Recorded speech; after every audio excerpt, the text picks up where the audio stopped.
Hey, in the days after Easter, Jesus encounters people, so I actually think this is Resurrection Week.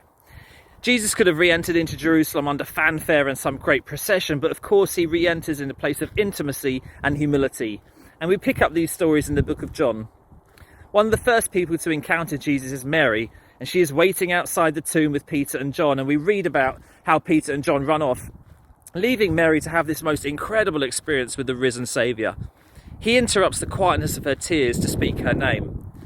Can you imagine how Mary must have felt? One of the first few words the risen Saviour says is Mary. But it's in the second experience I just want to dwell for a moment today. Jesus appears to his disciples and he says something so simple yet so profound. He says it 3 times in the closing parts of John. He says, "Peace be with you."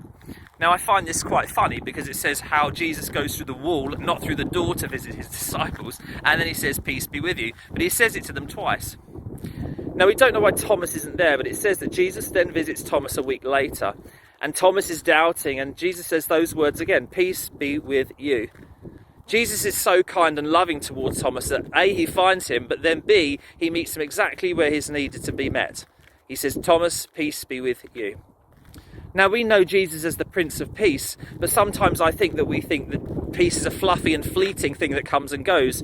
Yet in Colossians it says, "Let the peace of Jesus rule and reign in our hearts."